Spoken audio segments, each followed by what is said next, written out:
So we don't prep too much for this because it's more interesting when we don't. But I did prep our guests tonight in one way, which is to say, think about one item on the calendar and specific to the Asia Pacific that gives you, speaking of nerve jangling year, that was the economist's term. What has your nerves jangled? Number one, and what, just so we're not all depressed and distressed right at the start here, what gives you some hope? And why don't we start with you, Hassan? You're right next to me. Welcome back. Give us something to be worried about. And by the way, let's leave North Korea out of this because we know that that would be the answer if we didn't dispense with that at the outset.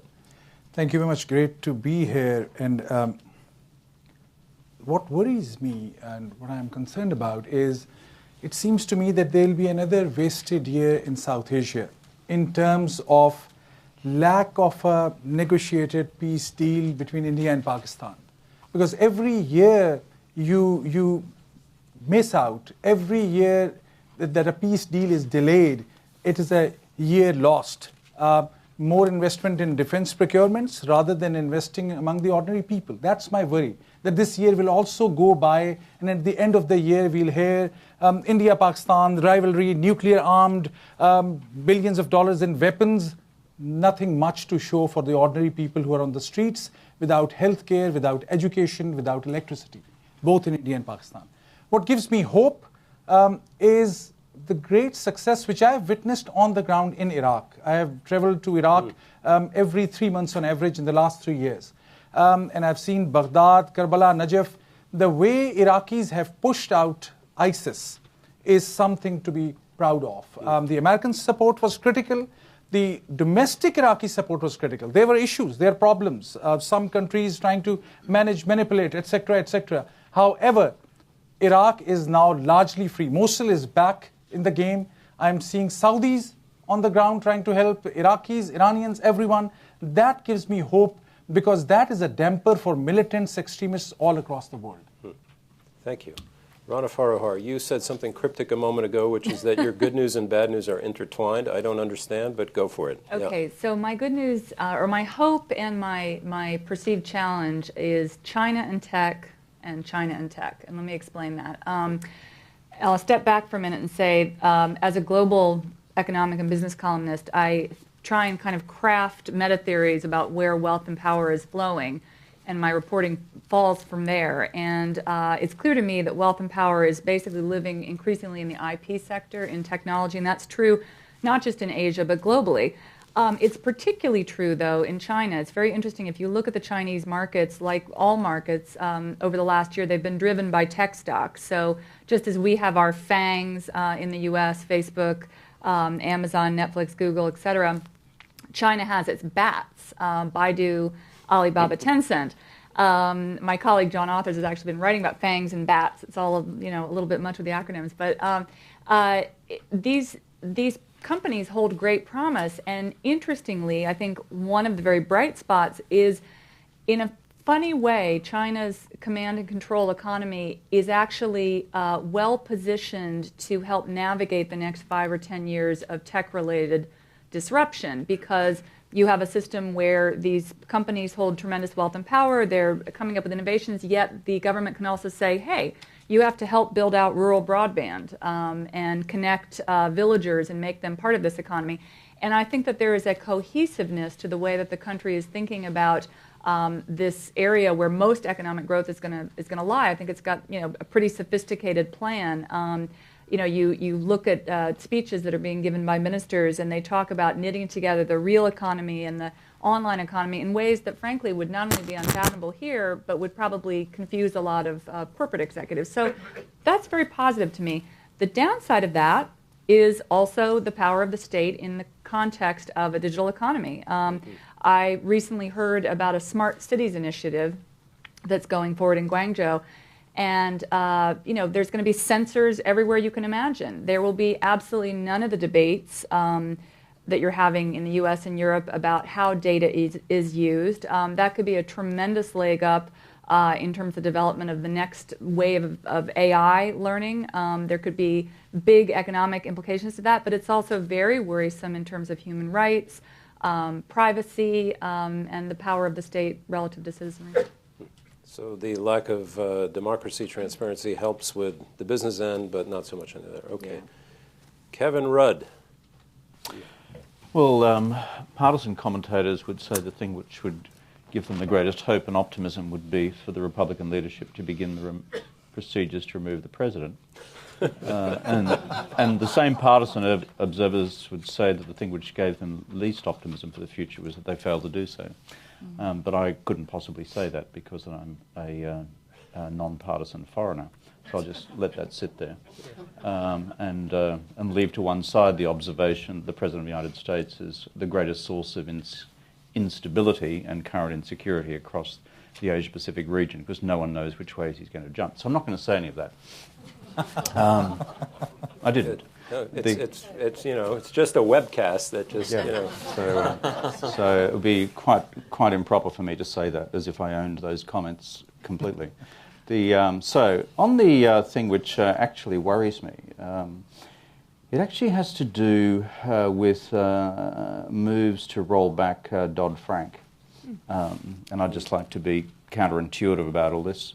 I was part and parcel of the G20 processes at the beginning of the global financial crisis, which resulted in Dodd-Frank type measures being taken in every major economy in the world, so that single large financial institutions could not create the domino effect that we saw in the events of 2008-9, which took the financial sector first, the real economy second, and average people's jobs third. And it was a general devastation which came within a hair's breadth of a global depression. So when I see the debate emerging about what should now be ripped out of Dodd-Frank, and I'm no expert in congressional politics, but were that able to be prevail, I would be deeply concerned about where that sets us up for, let's say, the next cycle of economic instability. So there you go, that's one point. In terms of what gives me optimism, can I just go slightly beyond the Asia-Pacific region? Sure. Thank you. I actually have this, because it does affect the future of the West globally, and therefore in the region as well.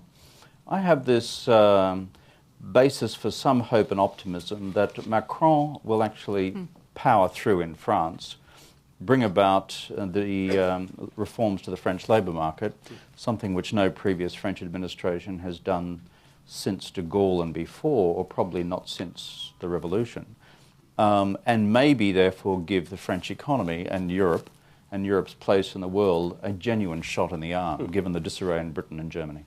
And that would help maybe Asian markets anyway in a spillover. Well, it would actually cause the French to provide some coherence to the European Union and bring the European Union out of its self-inflicted frenzy of despair, which is kind of like a cultural art form in various forms of Europe at the moment, where everyone competes to be more despairing over the other. And that's true. You go there and they said, oh, the European Union, Europe, oh, God, it's awful. Germany, terrible. Britain, terrible.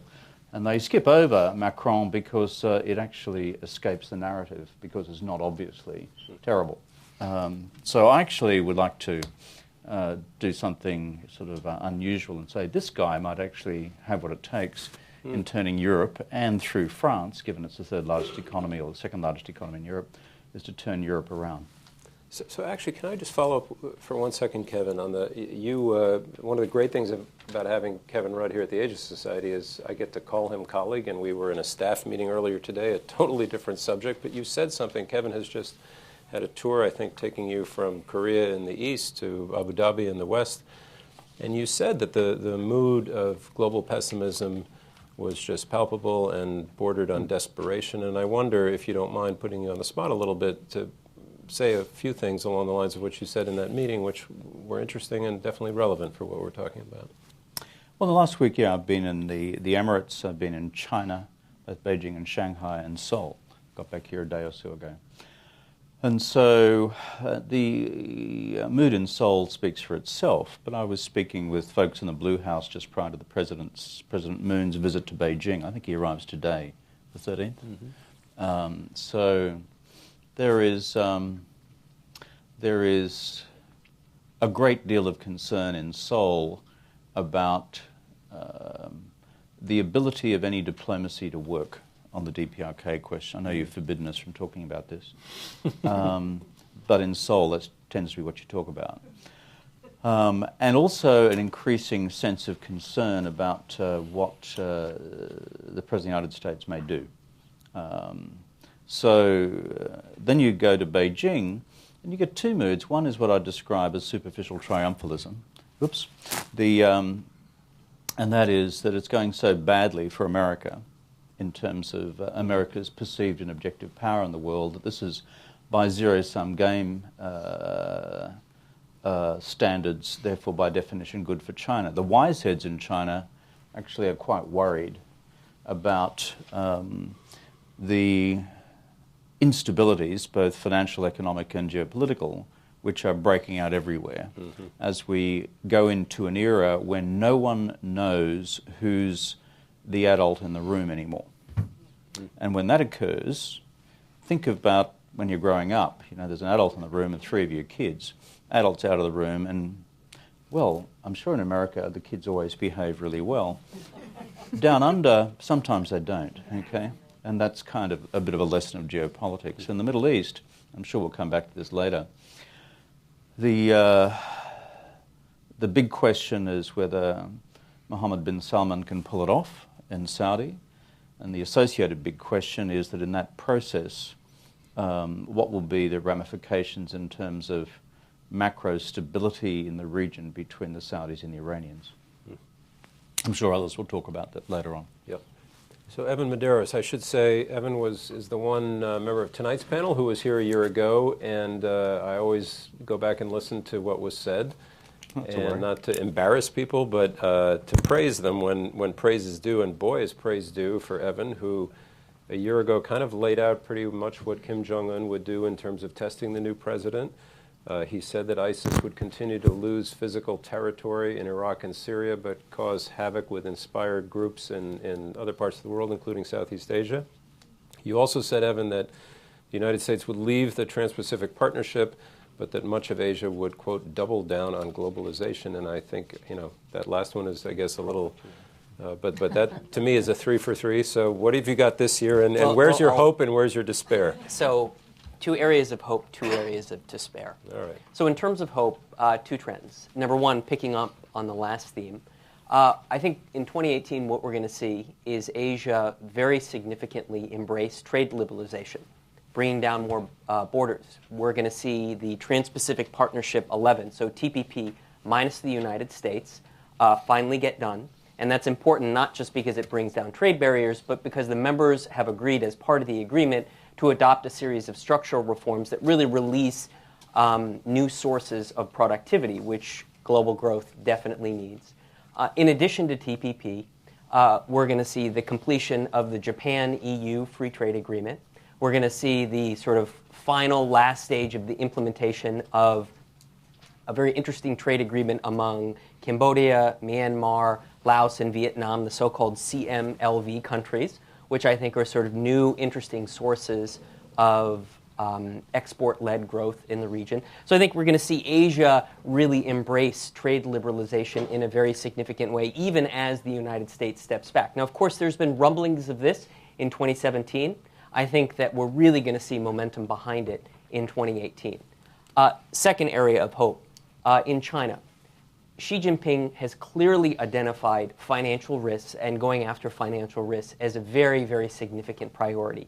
Again, this is something that they played around with in 2017.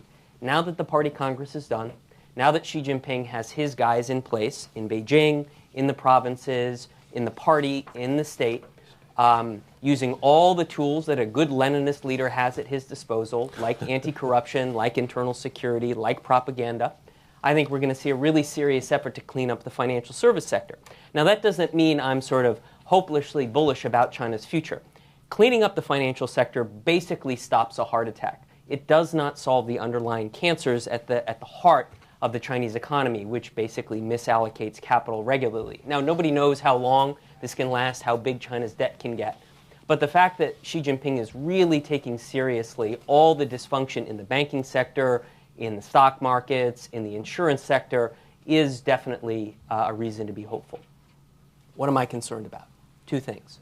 First, U.S.-China. This is a relationship I know really well. I was very fortunate to sort of be at the control panel at the White House of this relationship for 6 years, and the Trump administration is about to engage in a very, very interesting and risky experiment, which is to take a series of very serious unilateral trade actions against the Chinese and see how far they can push them in order to bring about big changes in the way the Chinese government manage access to their market, basically to try and generate a greater degree of reciprocity. Chinese get access to our market, we should get equivalent access to theirs. And it's basically going to be a game of chicken. Who can tolerate more pain before some sort of deal can be reached? And I think it's going to be a very, very bumpy road, so everybody should put on their seatbelts beginning in January of 2018. The second area that concerns me, farther down in Asia, is I think we're going to see the re-rise of identity politics in Asia, and not in a positive way. The growth of Muslim populism and the Islamization of politics in Indonesia and Malaysia in particular, especially as Malaysia has a big election this year. We've already seen the rise of Buddhist nationalism in Myanmar with obviously horrible human rights effects on the Rohingya. I worry about the rise of Hindu nationalism in India if Modi doesn't succeed sufficiently in local elections, and sort of his party, the BJP, relies on Hindu nationalism as a way to generate momentum into 2010. And then anti-Chinese sentiment. We're seeing it in Australia. I think we're going to see more of it in the United States. People talk about insidious Chinese influence. It cannot, this will permeate into Southeast Asia as well. It's not new in the history of Asia, but it's certainly one of the most worrisome trends. And it's one of those trends that can really erode the kind of confidence that's necessary for political stability, economic reform, and stable geopolitics. Okay. Well, thank you. You've all put a ton on the table, and I will now. By the way, no censoring, Kevin. Anything is on the table. I didn't mean to leave out North Korea. I guess I did just for the opening round, but let's get to that now, because I think a year ago we said it would be top of, it was a pretty safe prediction, top of Mr. Trump's inbox. We also, you said, others said, the president-elect said it can't possibly be the case that we would allow this country to get to basically where they have gotten now 1 year later. And I know that's what they said about Serbia in 1914. Right. Well, and I know it's a fool's errand to predict a little bit, but we've actually had, I think in the last 24 hours, some news, and that Rex Tillerson said yesterday, certainly gave sounded like a full-throated embrace of negotiation with not that many strings attached. And by the way, you don't all have to comment on this. This is the freewheeling end here, but who wants to start with a observation? Evan has his hand up first on North Korea 2018. I think we're going to see the violent outbreak of talks. I think it's very, very clear. Oh, you had me for a second there. Nice. I'm stealing that as a soundbite. Sure. It's a practice line. Right. This is all public property. So North Korea does this. It goes through these cycles of provocation and engagement. And that's where we are. They conducted, just on the 29th of November, their fourth test of an ICBM, and then oddly, curiously, sort of declared, that's it, we have this capability, even though a whole variety of technical analysis suggests that maybe they don't have the ICBM capability. But regardless, they're ready to talk. And what's interesting is what Secretary Tillerson said just yesterday, which is we're happy to begin talking about talks. And this is sort of what occurs in the world of diplomacy. You can't actually start talks. You have to talk about what the talks are going to be like. It's significant because Tillerson did not say that a recommitment to denuclearization, to eventually giving up nuclear weapons at some point in the future, 20 years, 30 years, is no longer on the table. It's not a precondition for negotiations. That's a big deal. It's not a technical move. It's a strategy move. But what complicates that is then the White House today said, basically walked a half step back from that. They did not endorse what Tillerson said.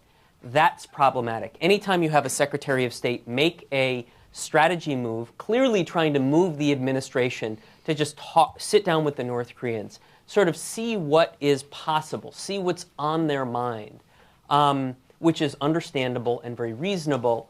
The White House sort of takes a half step back from that. So if you're North Korea, you're thinking, okay, I can sit next to Tillerson and talk with him, but he may not be having the back of the White House. So if I want to use talks to play for time and advantage, this is probably a really good thing to do because I know the White House doesn't really support him. Or if the North Koreans are actually serious, what do they do talking with somebody that they may not think speaks with total authority? So it's a little bit confusing and muddled at this moment. It's a risky move on the administration's part. It's clearly a risky move by Tillerson to do it if he doesn't have full interagency approval. You have the National Security Advisor sort of regularly, in Washington circles whispering about how it's totally unacceptable that North Korea would have a nuclear-capable ICBM. Very understandable statement for a National Security Advisor to say. Also saying North Korea is not deterrable, which is more worrisome because it sort of suggests that there's no conditions under which the U.S. could implement a containment and deterrence strategy.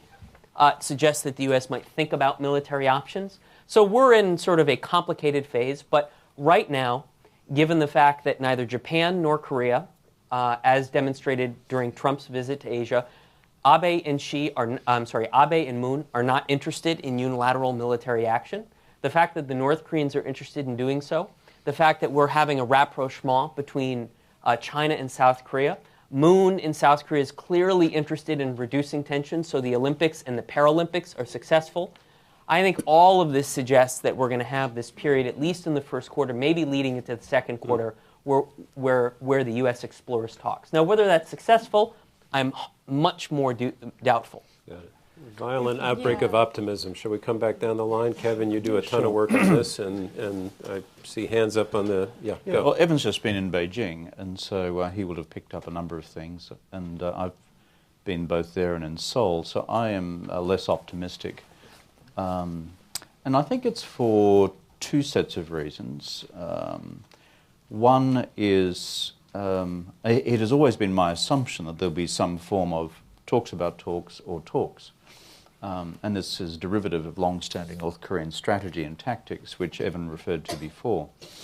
But the more I talk to people both in Seoul and in Beijing, as opposed to Washington, where I haven't had that level of access on this question for some months, is that it's very difficult to see what the landing point could be in any negotiation.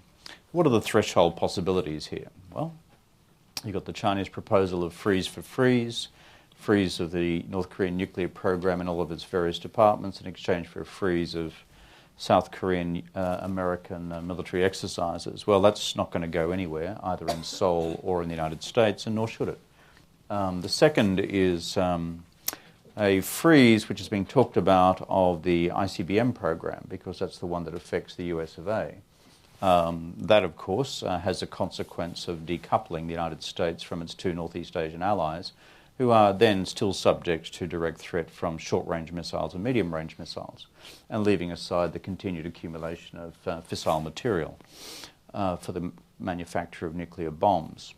So then you go to thirdly, well, could there be a cocktail of a freeze on ICBMs, a testing program before you get to cessation and destruction, which is now into the middle to distant future, and then throw into the cocktail something which directly affects our friends in Seoul and Tokyo, which is the shorter range missiles, maybe on the production of nuclear material, maybe something to do with SLBM, submarine launch missiles. Every time you try and, as it were, war game, literally, in a diplomatic sense, what the landing point could be here, and you test that against the interlocutors around the region, it is almost impossible to arrive at a workable framework. Mm-hmm. That's why I am deeply concerned about where this is going. Secondly, the chaotic nature of the administration's policy on the DPRK. We've now had two iterations of Tillerson being countermanded by the Commander-in-Chief, President Trump, on his diplomatic initiatives towards Seoul. The first occurred just after he had had a direct exchange with President Xi Jinping in the Great Hall of the People, and only to be subjected to a Trump tweet saying, "I don't know why you're bothering, Rex," as he walked out the door. This does not do a lot for your standing in the world if you're a Secretary of State. Our friends in the region don't have this elastic sense of humour that we all have. That's just what guys do when they're messing around, And then secondly, it's just happened again, though not as starkly. It's happened partially. Yeah. So that one, frankly, worries me as well. But the final point is, having just sat round with the heads of all the Chinese think tanks in a closed-door session over the last weekend, I mean, the palpable sense of pessimism about the landing point, in how this actually, once folks are sitting down around the table, is actually transacted. Because you run into a position where the American expectation of Chinese movement will always be greater than what the Chinese can and will do, and therefore we can continue to drift towards a very difficult moment. Yep. And so I'm coming back. I'm actually quite anxious.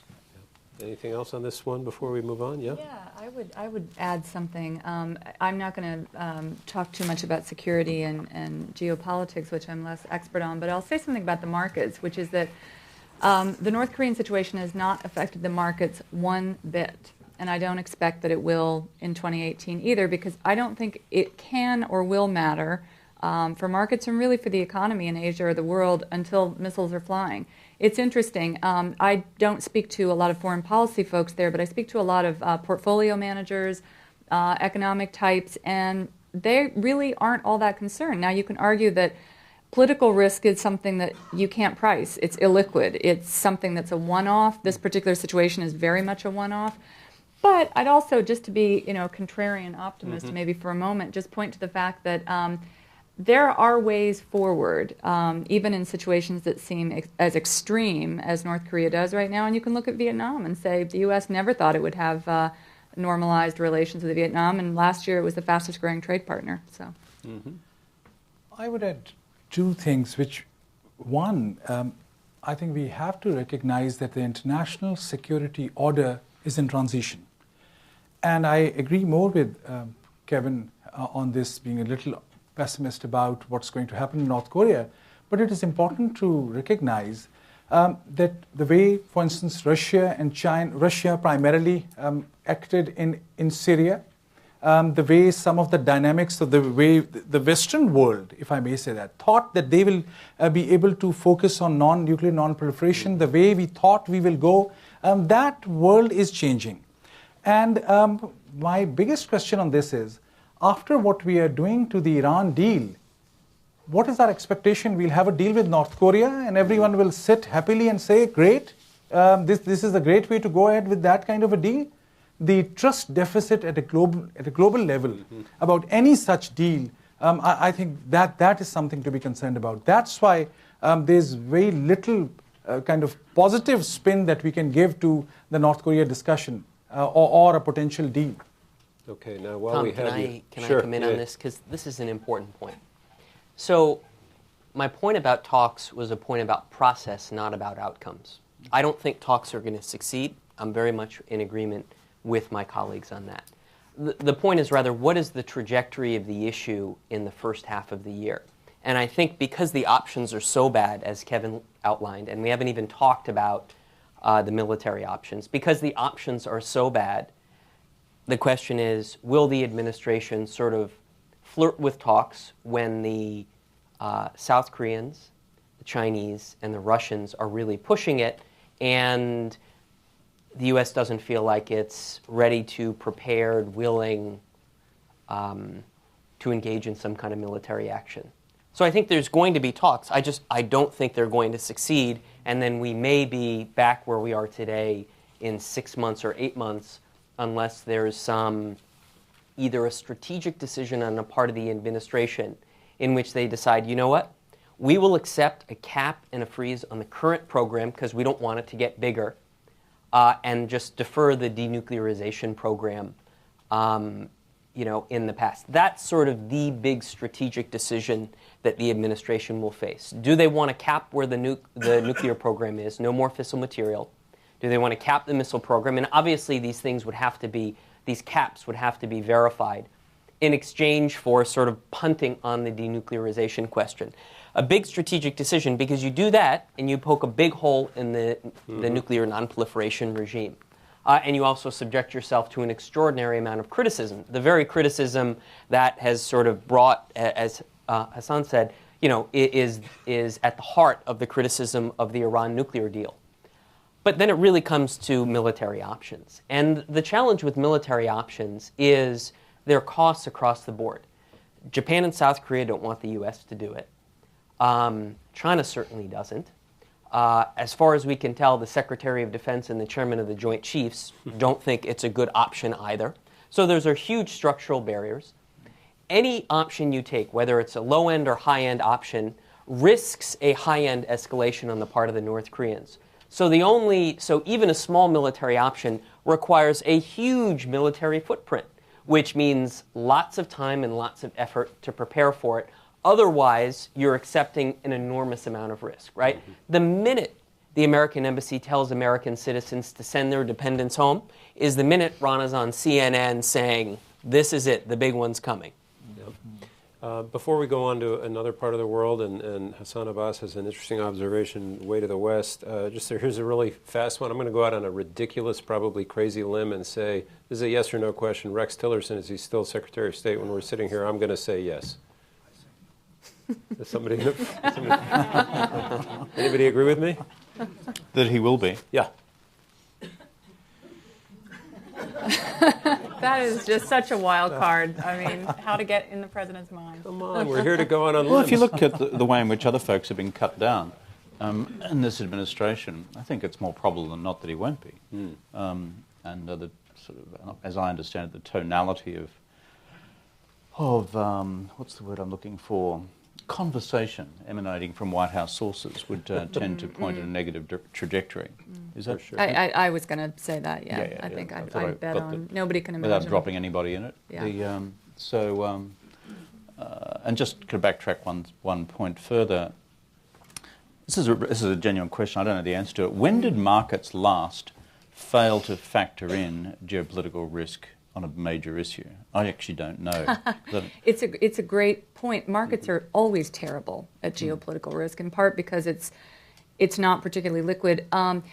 It's interesting because sometimes the geopolitics are intertwined with what's happening in central banks, and that's what I watch. I mean, I really do feel, in the words of Mohammed Al-Arian, central banks are the only game in town. I think they have been for the last several years globally in all regions, and that they will be. And what I'm interested to see, just as we saw the first domino, if you remember when the Federal Reserve started to announce that it was going to be ultimately pulling back from quantitative easing and the sort of easy money policy the last few years, there's what we call the taper tantrum. And that affected first emerging market stocks, particularly Asian stocks, and commodities, all of which were essentially a play on China of a sort. So there are ramifications built into what the central banks are going to do, but I watch for the Fed to lead on that. And I think, if I had to just say one more thing about the markets before we move on, that summer has traditionally, it's bad for me because I never get to take a vacation anymore. Summer is becoming the time when we start to see these corrections happen. And we were speaking a little in the green room before that let's say you get tax reform through in the U.S. Maybe you get a quarter or two of what I would think of as a little bit of a saccharine growth in the stock markets from that. I don't think it's actually going to translate into any actual real economic investment, real productive CapEx investment. But at the same time, you get the Fed moving ahead with deleveraging its balance sheet, which I think is a much more significant and important thing to watch. So by the summer, people have kind of cottoned on to the idea that, this tax plan really is going to be great for Wall Street, not so great for Main Street. Deleveraging is starting to happen. Depending on what else is happening in the environment, then do you start to see a correction in the China market, which has been on a tear this year? By August? That's pretty specific. And August has always been a bad month for the Chinese market. Remember August 15. Just to add one footnote to that, My experience of central banks, having worked with them during the crisis, and mind you, we weren't dealing with geopolitical risk, they were doing with substantial structural risk within the financial system itself, and an inability to, frankly, quantify exposure. That was, no one knew how much was owed to whom by whom. Exactly. That was the essential nature of the problem that all of us who were in government at the time. But on geopolitical risk, I've never seen central bankers actually necessarily get that right either. No, and in fact... And you would think logically they should, because they're part of governments, therefore they have access to the intelligence community as well, and certainly in our country they do, and therefore they should be plugged in. But these guys are wired in different ways. I totally agree with that, and just to build, this is the first regime under Janet Yellen that we've actually seen the Fed even admit publicly that what's happening in China might actually affect what's happening in the U.S., which is kind of an amazing thing when you think about it. So before we come back in a moment maybe to the global economy, which I think has a little more hope than despair, if I'm not mistaken, a bit more despair, I'm afraid, because Hassan Abbas sent me a note before this event. And, you know, when we think we have one major hot zone potential conflict to worry about, i.e. North Korea, Hassan sent a note about two countries whose tensions, quote, will grow potentially leading to direct military conflict, which may quickly get out of control, impacting the whole region. Some of you will know, as students of geopolitics, what two countries we're talking about, but jump in, Hassan. And I hope you're wrong, by the way. Thank you. I hope also, I earnestly hope I'm wrong, but this is about Saudi Arabia versus Iran. And why I say that is in Middle East, we are seeing both the countries very aggressive, whether it is Lebanon, pick up any newspaper in Middle East and see what happened with the Prime Minister of Lebanon. He went to Saudi Arabia, he came back, there was all that push and pull. What is happening in Syria itself? Syria is, it's tragic that Syria is not on the headlines in a sense, because hundreds of thousands of people are getting butchered. Every country in that region around that is taking somebody's side. It's a game of proxies, and there's a lot of evidence to this. Turkey, Syria itself, of course, Iraq, Jordan, Iran, of course, as a big player. United States also. We are also supporting a militant group which is fighting in Syria today, not widely known. Britain also is, with different intentions. What I'm saying is this proxy war in Syria and in Lebanon, and what we had seen in case of ISIS. I mean, now there will be more studies and we'll know which of the groups were supporting ISIS, whether it was about oil getting somewhere. So what I'm saying is, my argument is, with MBS, Mohammed bin Salman becoming more assertive, I think this will be a year, actually one more prediction, I think Mohammed bin Salman will rise as the king of Saudi Arabia. And 32 years old, right? Yeah, my worry is that with this kind of aggressive maneuvering between Saudi Arabia and Iran, what if they provoke each other? We saw about 2 missiles which landed in one close to Riyadh airport. Saudis are convinced that this was an Iranian-made missile sent from Yemen from Houthis. And they think they are provoked. The last year also there was another issue. My concern is, and what Kevin had also mentioned, whether it's Mohammed bin Salman, and I'll take just one more minute. Mohammed bin Salman, can he pull it off? I think he can.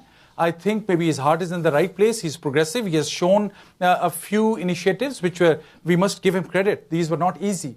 The real test will be when he'll take on the Saudi clerics. And we know what Saudi clerics have produced. Please tell me anything else they have produced except hatred, bigotry. To be very candid, Salman, I think he's clear he will go after them. But to balance that act in Saudi Arabia, that he's going after the clerics, maybe that's what Washington, D.C. thinks, or maybe Jared Kushner thinks. That's what the deal is, that he will go after the clerics. My worry is that to balance that act, he will be more provocative against Iran. And what if the Iranians are ready? And so that's more of a concern and worry, but I think this can turn into a hot conflict in any of the zones, and that's one thing to follow also. Maybe you want to weigh in, yeah? So, not on this issue, but I think when you look at sort of the geopolitics, interstate relations in Asia, I think we're going to have actually a year of relative stability. You see Xi Jinping, interestingly, after the 19th Party Congress, started very systematically implementing a strategy to stabilize his eastern and southeastern flank. He's reached out to South Korea. President Moon, as Kevin said, is in Beijing right now for a state visit, trying to stabilize that relationship and get past this dispute over missile defense. The Japanese and the Chinese have been talking about an exchange of state visits between Abe and Xi Jinping. There was recently a big Japanese business delegation that went to Beijing. Clearly, the Chinese are trying to find a new stable status quo with Japan. The first two countries Xi Jinping visited after the 19th Party Congress were Vietnam to stabilize that relationship and Laos. So I think what we're going to see in Northeast Asia is actually a sort of a bringing down of tensions.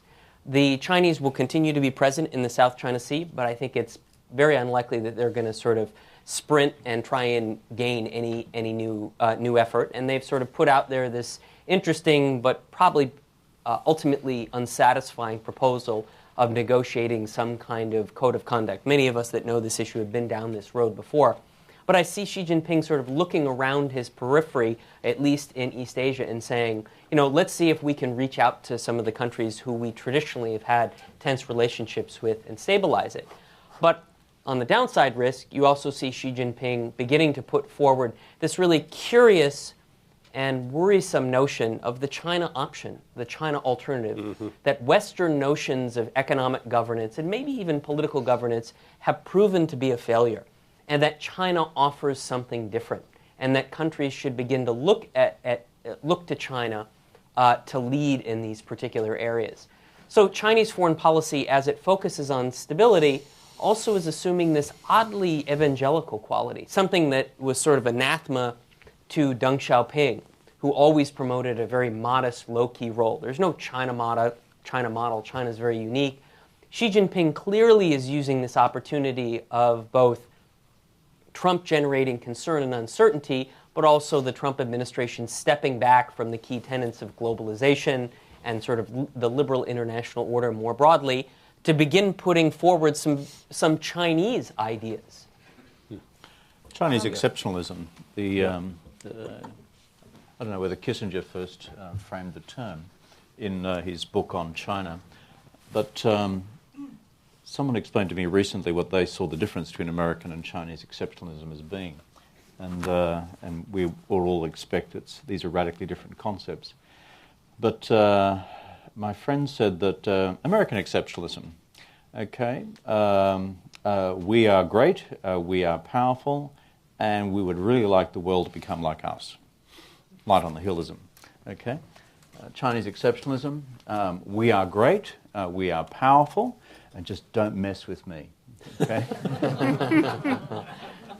And the twist in this is what Evans has talked about, which is there's new language emerging for the 19th Party Congress, which talks about 新的格局, which is kind of the new order, and also language about the Chinese model. Now, what is interesting, though, in the last week or so, there's been some walking back on that in the official Chinese media, which suggests that maybe this isn't quite being fully baked as an initiative. Second point, and this is where I part company a bit from Evan. Maybe I'm just feeling a bit pessimistic this evening because I've just come in from the region. You've been in Washington, which makes you... We need to get you a drink, Kevin. Yes, right. Yeah, I'll take several. The large ones. And you've come from Washington, which is why you're so upbeat.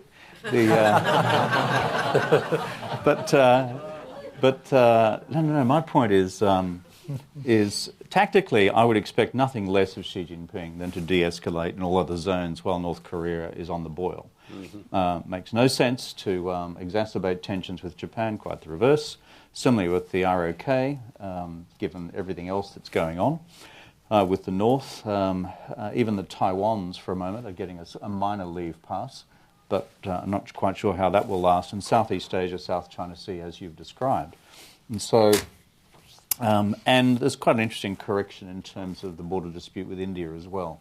But we don't quite have full visibility in terms of who actually pulled back first.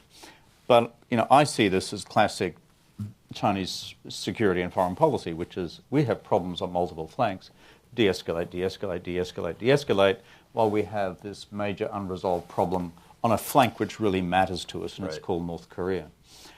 But where I disagree, I think, a bit, and maybe I'm just into the second half of next year and you've been focusing on the first half, as I actually see the ingredients of an emergence of a real crisis in US-China relations, driven by two things. One, which you've already referred to, which is the series of unilateral measures now being contemplated by the Trump administration on trade, and probably investment as well, but I'm not sure about the latter, which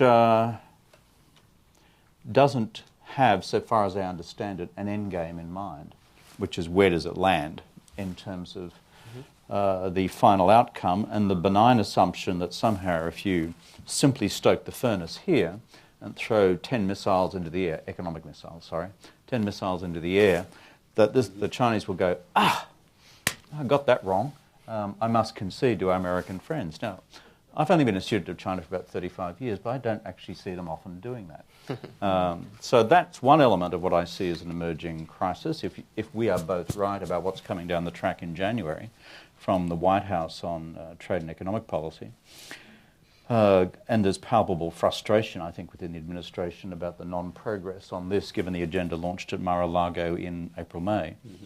But I think we're going to get, by the second half of the year, the clear visibility of the impasse on the substance of what will be attempted negotiations or negotiations about negotiations on North Korea.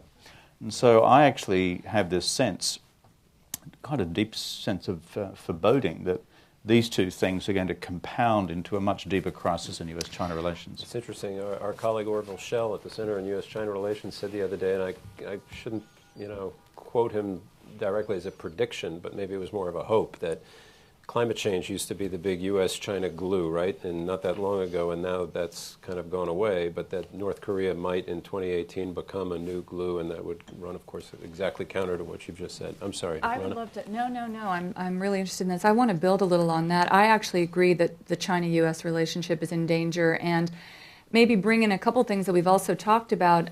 Kevin's concerns about Dodd-Frank and the markets, but also your concerns, Evan, about identity politics, because I think one of the reasons that the China-U.S. relationship is going to get worse is that the U.S. is not going to be able to navigate, I think, the next 5 to 10 years of economic change, technological disruption, well at all relative to China. And it's interesting because nobody's arguing for autocracy, and I have major concerns about the political economy in China and their ability to manage the debt situation, which you touched on. I mean, that is wildly out of control. It takes, just as a metric, because I always find that people find it stunning, it takes $6 of debt to create $1 of GDP growth in China, which is 6 times what it was before the financial crisis. Wow. So that was a lot of money thrown at making things look seamless. And I think that's probably the biggest mid to long-term economic question maybe on the planet, Absolutely. Managing that. But in the short term, in terms of managing how tech-based job disruption is going to go, I actually think, ironically, they're better placed, because that, I think, requires strong government intervention, and that is not what we're going to get under this administration. In fact, I think the U.S. is stepping the wrong way in lots of areas. The governance of IP, patent protection, China's going in wildly different directions there. So I think that that's going to put the U.S. at a disadvantage. It's going to make all the groups that were angry and voted for President Trump even angrier. It's going to make China more of a boogeyman on the political scene, and that's going to lead to exactly what you're talking about. Oh, boy. Okay. We'll come to your questions just in a moment, and maybe we can just do... The question I got asked most in Beijing recently is, what the hell did Bannon's speech in Tokyo mean in terms of where Trump was going? And frankly, I didn't know. I mean, Steve's not a big mate of mine. Nor mine, although he reads the FT, apparently. The FT of London. That's right. But I sort of reinforcing this view that there is a Chinese lens on this which suggests that ethnopolitics, if you like, given where that could go in the dynamics fueling the America First movement, let's call it that, takes the overall dynamics of the relationship more broadly. Yeah. Can I come in on this, since we have Kevin here? You're going to ask me about Australia? I am. Oh, good. Yeah. I mean, simply because there's this extraordinary debate going on in Australia about Chinese influence. Yeah. And the question is this a response to sort of some bad actors, or is this a structural shift in how Australia is sort of thinking about China? Because there are beginning to be musings of similar concerns here in the United States about Chinese influence in American higher education, in American media, certainly in American, sort of in the American economy. It's a huge diplomatic rift now, right? I mean, So you want me to comment on the internal affairs? I don't know. Evan asked. I don't know. Yeah, sort of. How do you? Is this Here we go. the debate about Chinese influence in Australia?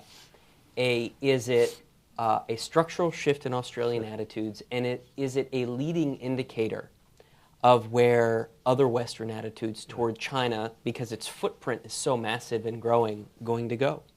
It's a plant of the Sydney Morning Herald. Right?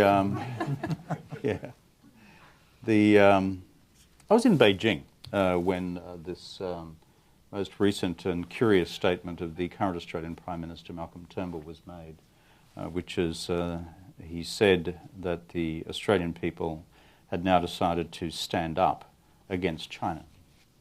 And he used in Mandarin language, or his effort at Mandarin language, the term that Mao used on the gates of Tiananmen in October of 1949.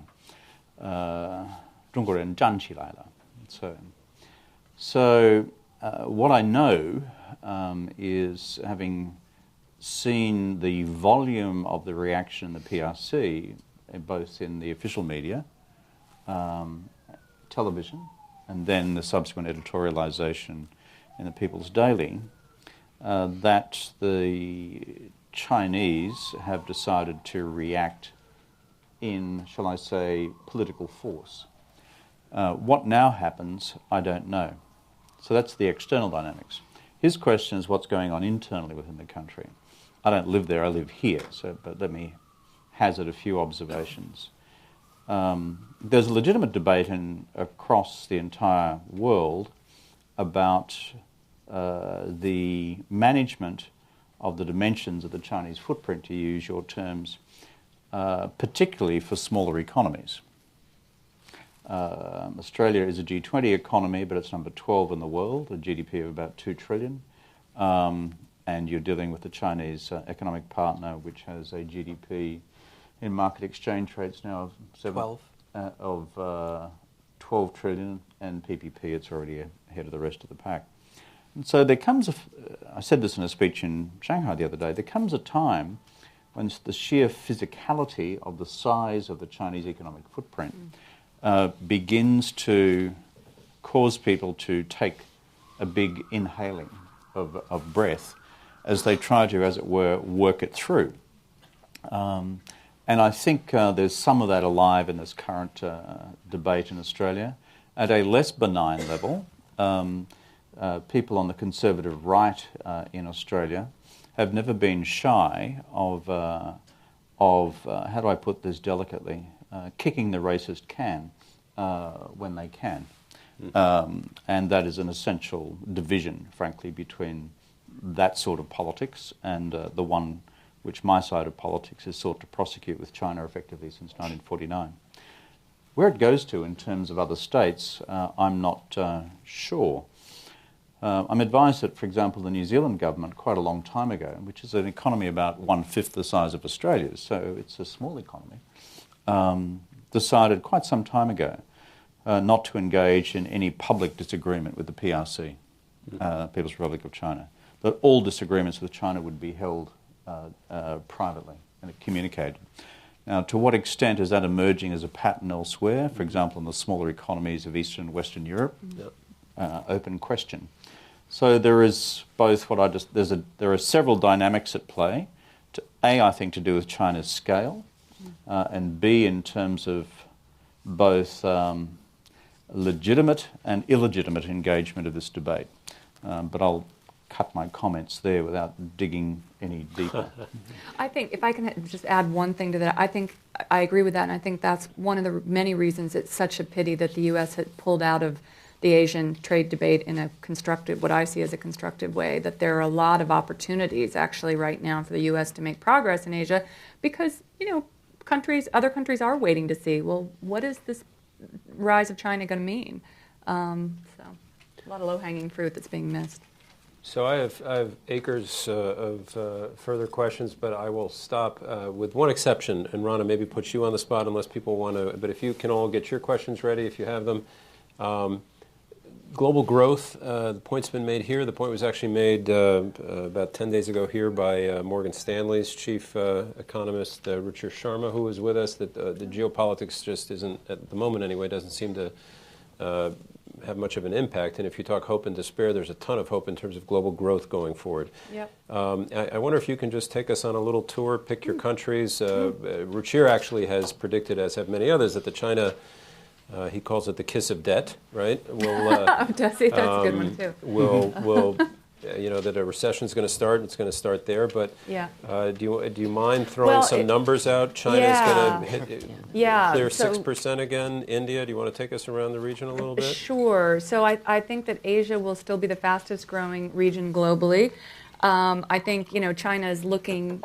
I find it bizarre to even talk about set figures when it comes to China. I think China, if we can talk above 6%, 6.5% growth, but the numbers are a black box, and I think Ruchir might actually put the real number lower, as would many people. The point is how much it changes or doesn't change, and I think that we're on track for more conservative growth over the next few years, but that's generally a good thing because it creates a more sustainable economy.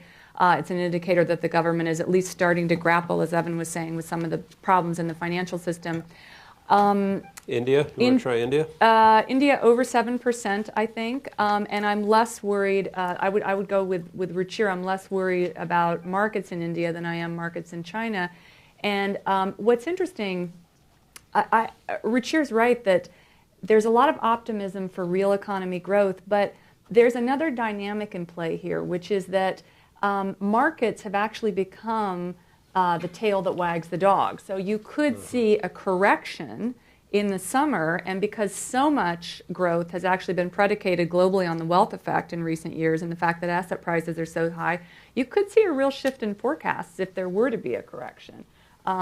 So I'm pretty optimistic for the first half of 2018 and less confident for the second half, but that would take a while to trickle through. So. I hope your summer doesn't get blown again. I know. I want to go away in August. Any questions or predictions from the room? Raise your hands. We have mics all over the place. Oh, my goodness, a lot. Morgan, do you want to give this gentleman right here in front of you? Actually, you know what? Let's come to the front row here. You had your hand up first, and I didn't see you with the mic. Go. And if you can be relatively brief, a prediction or a question, and say who you are. In the early 70s, the success of the Sentinel safeguard anti-missile system had great diplomatic effect with Russia. What has been and should be the role of anti-missile systems with North Korea? Evan, you must have talked about that with the Commander-in-Chief. Sure. So, don't give too much away, mate. Way to put me on the spot. So it principally matters with Japan and South Korea because, as Kevin said, they're both vulnerable to short-range and medium-range missiles.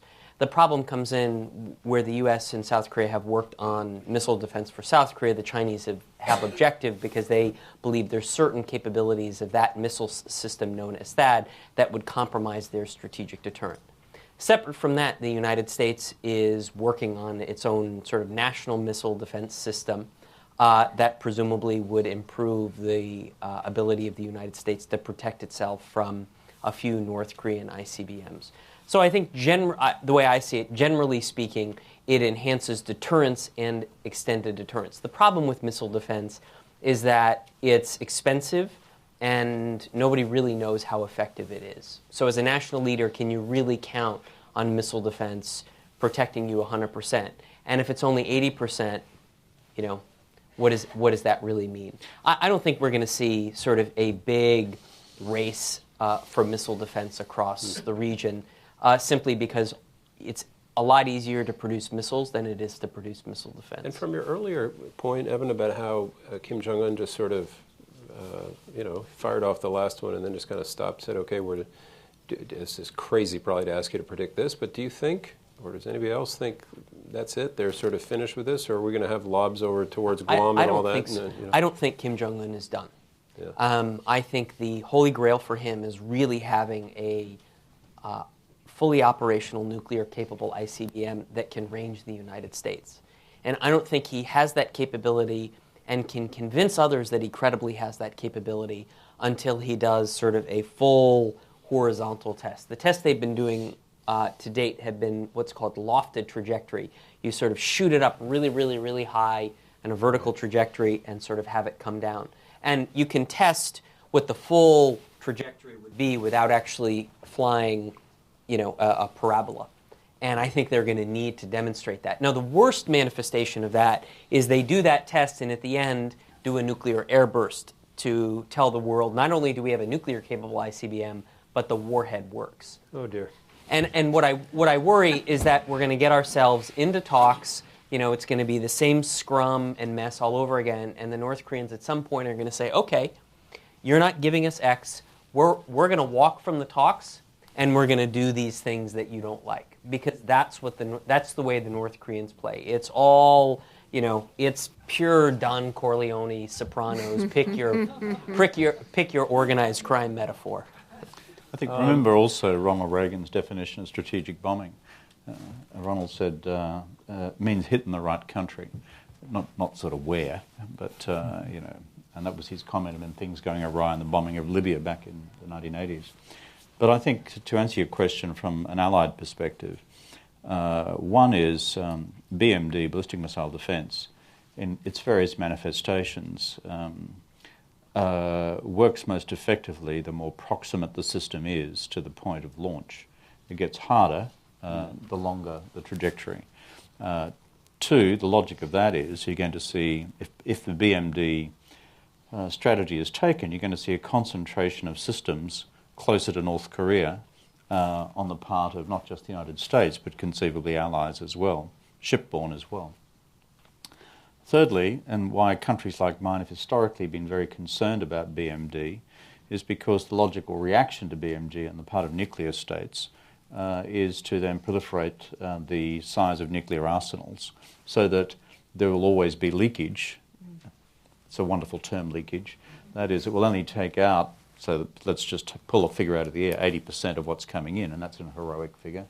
But for the 20%, therefore, to be big and to still have its deterrent effect, it encourages people then just to produce more and more missiles, more and more warheads.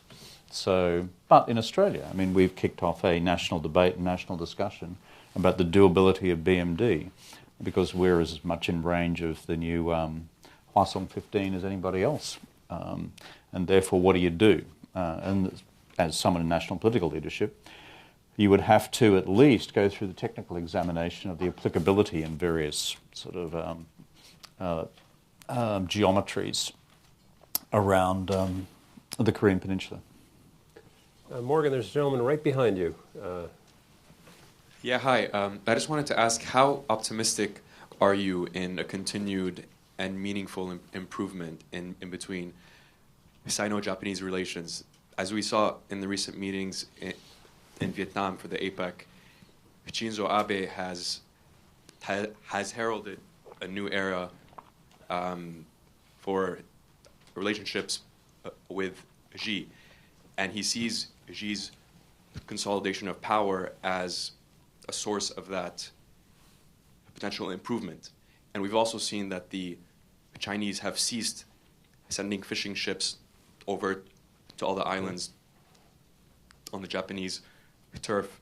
And in the same context, as you mentioned, of a worry in 2018, in the second half, of seeing a souring of relations as a result of a compounding of issues in between the US and the Chinese, with Xi as the only power on the table on the other side, isn't that a source of relief in seeing that any issues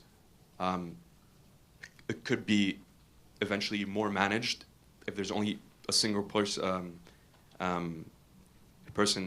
of authority on the table? Okay, so Who wants it? Sino-Japanese relationships. So I'll sort of, that's a great question. Thank you for asking. Use it to make a broader point, which is I think one of the underappreciated trends that we're going to see in 2018 is sort of the rise of Asian strongmen. Abe in Japan, Xi in China, and Modi in India. And I think it has an important effect on the geopolitics of the region. I mean, especially if Abe gets a third term as the head of the LDP. By 2019, he'll be the longest-serving post-war leader in Japan. And so what I think that does is it provides a degree of predictability in the region. But that predictability is not uniformly positive in the sense that it's going to lead to some sort of enlightened stability between China and India or China and Japan. When I think of the Sino-Japanese relationship, it's one that, as I mentioned, it's trending positive. But I would sort of, if I were to graph the curve of the improvement in the relationship, it's flatter than it is steeper, because there is a lot of geopolitical competition. There's a lot of underlying suspicion. At the popular level, anti-Japanese and anti-Chinese sentiment are very high in both countries.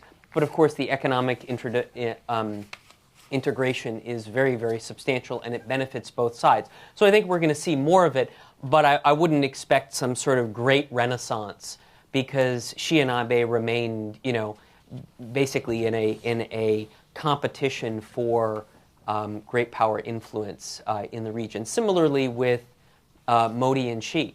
As Kevin pointed out, the area around Doklam has stabilized, but it's not on a positive trajectory. I mean, the last I saw, there are now 1,800 PLA forces bedded down for the winter, right? I mean, when Doklam broke out, there was like 100.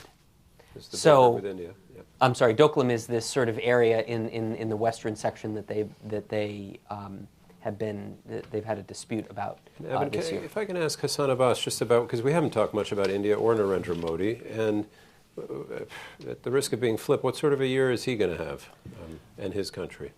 Thank you. I think Modi is going to face two huge challenges in the coming year. One is in its relationship with Pakistan, and that also the China factor is there, because China's this Belt and Initiative, the major road initiative, which is about investing $60 billion in Pakistan. So Modi is little more concerned about that major initiative, and the Gwadar port and the way the Pakistan-China relationship is getting strengthened, and Pakistan is kind of drifting away from United States, which creates issues for India also, because otherwise, in any times of crisis, Modi will pick up a phone and talk to the US president saying, this is the Lashkar-e-Taiba doing in Pakistan, in India. Can you talk to the Pakistani Prime Minister? And so the China-Pakistan warming up of relationship, which has a long history, is one major factor, which will influence how Modi looks at the region. Secondly, the internal politics in India. Modi rose as a populist leader. Some of his initial major goals were achieved. I mean, he talked about electrification in India. He had a number of villages that were electrified. I mean, his agenda was very, very economic focused. However, that has also given rise to some of the allies of his party, which were quite extremist, which were very bigoted. I mean, what we have started seeing in India is a secular state, the largest democracy in the world. But the recent, what was mentioned also about the rise of Hindutva, or kind of some extremist trends, those are allies of Modi. I think he's not necessarily fully supportive of them, but because his populism is linked to those, so the internal challenges from Hindu extremists within India are going to pose a bigger challenge to Indian secularism and pluralism. And so Modi will have to take care of that major issue next year also. Okay, let's come back to the room. There are a lot of hands. Yes, sir. Some women, too. Are there any women with questions? Yes, sir. The microphone right here, the man in the red tie. To what extent might it benefit the United States to attempt to seek a formal treaty to end the Korean War? Here's the challenge, is that North Korea would love to do that, but in doing that, it doesn't want to address the question of denuclearization. So the United States could do that, but it doesn't serve U.S. interests because you're basically validating North Korea's pursuit of nuclear weapons, and you're assisting Kim Jong-un's effort to become a de facto nuclear weapon state. He wants to be the Pakistan of East Asia, right? He wants to do what Pakistan did. And a peace treaty is a mechanism to do that. And my concern is that President Moon tactically to reduce tensions over the Olympics, but more broadly because his disposition is one of engagement in diplomacy, will sort of use North Korea's desire for a peace treaty to improve North-South relations, which will put the U.S. in a very difficult spot between its interests and those of its ally. Okay. You know what? Let's take two more. There's the woman who, right there, had, right when I asked if a woman could ask a question. Well, you know what? Let's take two. They're right next to each other, and I think we may. Can we just do both at once? And then the gentleman here, and take all three, and we'll try to answer all of them if you can make them brief. Okay, thank you. So there was some disagreement about the prospects of dialogue with North Korea, but we're coming from a time of relative calm now. So I'm wondering what happens if North Korea decides to test another nuclear weapon, or ICBM. Okay, and I'll keep track here. The woman right there, if you can just pass the mic. Yep. Hi, my name is Elizabeth Shim. I'm a reporter for UPI. My question is for Mr. Medeiros regarding your comment about President Moon. President Moon is in Beijing this week, as we all know. One of his top priorities is North Korea and getting China to do more on North Korea and sanctions. But there's also an unease in Washington about closer China-South Korea relations, although closer relations would improve, I think, coordination between Beijing and Seoul on North Korea. So is there a trust deficit between the United States and South Korea? Thank you. Okay, and the gentleman right in front of you. Yes, sir. Hi there, my name is Ali Yuba. So given America's winning influence on the global stage, and at least with the current administration's tone on focusing on the home front and putting America first, where do you see China's influence in Europe, right? Given all that's going on in Europe as well, but where are the areas of opportunities, or which countries do you see China getting cozy with or having a strong relationship with, or which other Asian countries do you see having a strong influence in Europe? I know within the European Union, obviously, there are certain areas, right, where you have to have that consensus or speaking under one voice. But where are the area of opportunities that China may be exploring or exploiting within mainland Europe? Okay, so we had two Korea-centric, right? What happens if there's another test, and what sort of trust deficit exists between the Chinese and South Koreans? And, oh, sorry, you guys go ahead with the Korea. I mean, I can answer. I'll speak to China and Europe, which is something I know more about. I mean, hugely important trading relationship, for sure. China is already a major investor and has done buys of big European countries. I think you're going to see more of those kinds of deals being brought to the fore. I actually think, just to go back to Kevin's very smart comment about Macron in France earlier, and I agree with that he could make a difference in Europe. I'm hearing from a lot of U.S. business leaders and multinational business leaders that they are very interested in working with him, and just very bullish on the French economy in general. So I would imagine that the Chinese are going to be interested too. The one wrinkle, or the one fly in that ointment, and we sort of didn't get into this, I've been talking a lot about tech just because I think that's where the economy is going, and so I'm following it. But I think the U.S., Europe, and China are headed in very different directions in terms of how they're going to regulate the internet, how you may even see kind of three regional blocks developing in terms of regulation, which could have big economic effects. I actually think China sort of sees itself like post-war U.S., when it comes to tech and the digital economy. We've got a big enough market at home. We take in some of the ASEAN countries and maybe some of the Middle East as well, but we can do our own thing. We can be our own market, and so you may see a little more focus in that area domestically rather than reaching out and into Europe.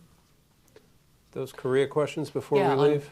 On Korea, I'd say if North Korea tests again, it bursts the bubble that they weren't serious about talks, and then I think the U.S. and its allies and China continue to implement this maximum pressure campaign and sort of tighten the noose. I also think we need to, we haven't talked a lot about it, but we need to be mindful that military options very much are on the table. It's something that's being seriously debated and discussed within the Trump administration. It's not the kind of thing that you can really talk about very publicly because it's not very well known how advanced those conversations are, but I think it remains a very active option. On U.S.-South Korea trust deficit, absolutely there's a trust deficit, and I think it's an American self-imposed one. I think it's a relationship that the Trump administration has not handled well. It begins with Chorus FTA. I mean, that was just, to me, it's just a home goal. I mean, why the Trump administration decided to target the Chorus FTA? As far as I can tell, U.S.-Korea trade the U.S.-Korea FTA. Right, I mean, it is the best, highest standard bilateral FTA the United States has, full stop. And for an administration that walks away from multilateral trade and says we want to do bilateral free trade agreements and then threatens withdrawal from the highest standard bilateral free trade agreement from an American ally in the middle of a security crisis. Sort of unpack that for me and explain what the strategy is behind that particular decision. So I think there's a trust deficit there. And then unfortunately, there's just not personal chemistry between Trump and Moon. Now that shouldn't matter for leaders at that level, but it obviously does. I mean, humans are humans. And I think that as a result, the communication has been challenged, and the U.S. has gone months without an ambassador in South Korea. And so I think that that's been problematic as well. It's absolutely repairable, but it will take time and effort. And the fact that I give President Trump credit for going to South Korea because his trip to Asia was really long. And I think that trip helped, and his speech to the Korean parliament helped repair this. But it's going to be an ongoing challenge for the administration. One of the great amusements of all American allies in the region is that we're given lectures about how tired US presidents get when they hop on a plane. I mean, it's not unique to this guy, but I'll just let that one pass. Poor Diddums had to be on the road for 7 days. It was such pressure. If you're going to be a global superpower, mate, that's kind of what goes with the territory. It's no reprimand. I'll pat it, you're right. It's no reprimand of you. Your guy went to the region repeatedly and consistently and systematically. Yeah. Can I make 2 or 3 points which begin with the question asked by the gentleman here about what's happening in the global order more generally? And I think your question was, and where is China seeking to advance within the evolution of the order? That's a paraphrase of your question, sir. We are in a really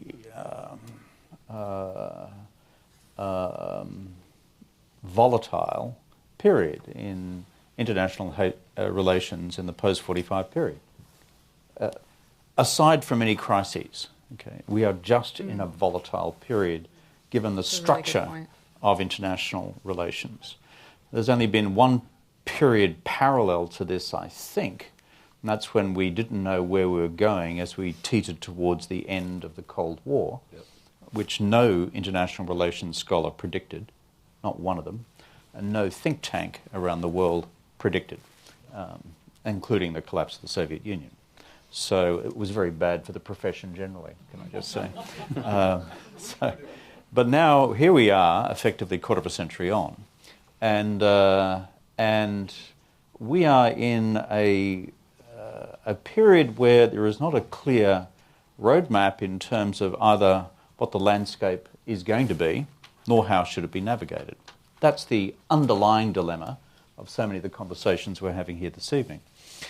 And so, when people say, I think you may have said this, the decline of the United States as a global power, well, yes, to a point. But before we get engaged in just the general liturgy of American defeatism and declinism, the United States is by a massive margin the world's dominant military power and was likely to remain that way through to mid-century. Question mark what happens in terms of cyber, and question mark what happens in terms of future massive AI applications within military technologies. Secondly, American economic declinism is not some sort of a foregone conclusion. In fact, the reverse. Despite many of the problems that emerge in American society, politics, and in part the economy in terms of wealth distribution, is offset by the enormous dynamism of your innovation technology sector. And so when I hear in some, but not all, Chinese think tanks, Americans gone, thank God. And this is, frankly, aspiration exceeding analysis, because it just ain't like that. It just ain't like that. Wiser heads in Beijing see this as enormously resilient political system, resilient economy, which in many periods in modern history has bounced back. Remember the state of international disrepair in which America's reputation found itself globally in 1975 after the fall of Saigon. Remember where America's standing stood after the particularly dumb decision was taken to invade Iraq and the subsequent unravelling of that. Well, America's name was kind of semi-mud around the world, but you came back. Okay? And there's a reason for that, is that there is a self-regenerative quality to the political process here. And similarly, in terms of the ability of the economy to permanently reinvent itself, you've got these automatic stabilisers in the system, which those of us who come from liberal democracies do. In politics, despite all the nuttiness that happens, and we've all been part and parcel to that, for God's sake, look at what's been happening in Alabama.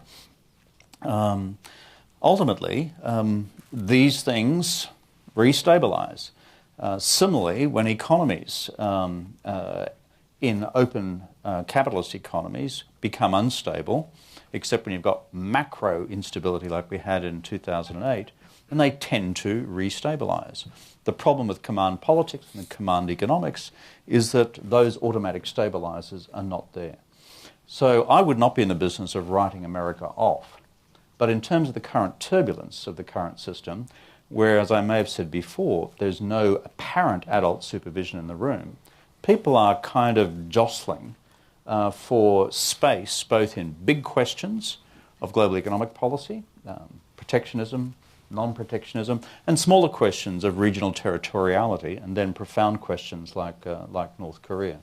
So I just think we need to hold our breath for the next 2 to 3 years and just not...